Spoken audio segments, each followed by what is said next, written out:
Si vous voulez remporter la victoire sur l'ennemi qui tient une autre âme enchaînée avant de rien entreprendre, il faut que vous soyez sûr de votre base de Romains 6. Car le seul endroit où l'ennemi n'est pas de puissance, c'est le terrain de la croix. Cachez-vous en la mort du Seigneur Jésus. Et au nom de Jésus, levez-vous aujourd'hui. Et que le péché ne règne donc plus. Prenez cette position. Mettez-vous bien dans l'esprit que vous êtes mort au péché. Et que cela ne paraisse pas à vos yeux symbolique, mais plutôt réel.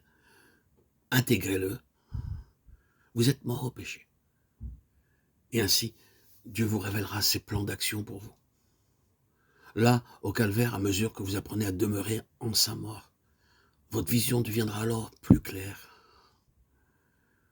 plus nette, large.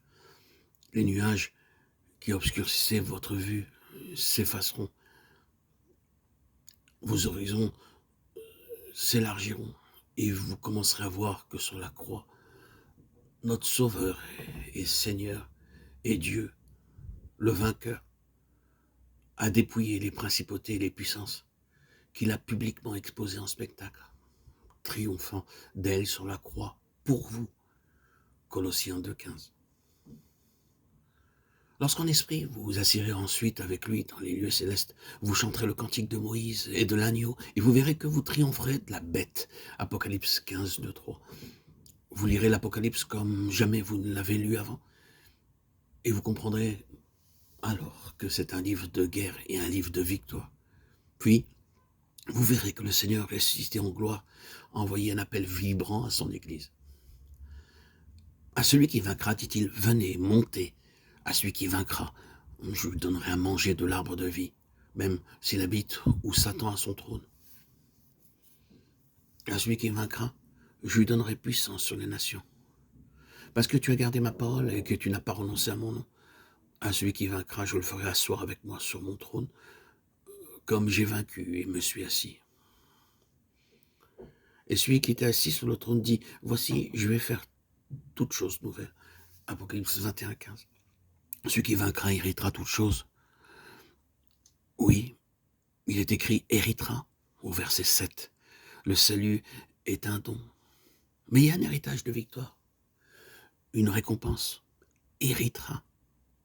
C'est maintenant qu'est venu le salut et le règne de notre Dieu et la puissance de son Christ. Car l'accusateur de nos frères qui les accusait jour et nuit devant Dieu a été précipité. Ils l'ont vaincu par le sang de l'agneau et par la parole à laquelle ils rendaient témoignage. Et ils n'ont pas aimé leur vie, mais ils l'ont opposé à la mort. Apocalypse 12, 11. À la mort. Jusqu'à la mort. Oui. La mort est le secret de vaincre par le sang et par la parole de notre témoignage. Que Dieu vous la donne à tous. Nous marchons en avant en brûlant nos vaisseaux et en coupant les poings derrière nous, car nous ne pouvons plus regarder en arrière. Il faut marcher en avant vers le prix, vers le but. Si le Seigneur veut faire de vous un pionnier et que vous puissiez faire voir aux âmes la gloire du Seigneur ressuscité, la victoire sur l'ennemi et la victoire de sa mort, vous frayez le chemin pour eux comme le Seigneur Jésus le fit pour vous. Suivre ses pas, et elles suivront les vôtres aussi. Que le Seigneur vous compte parmi ceux qui lui conduisent les âmes pour sa gloire.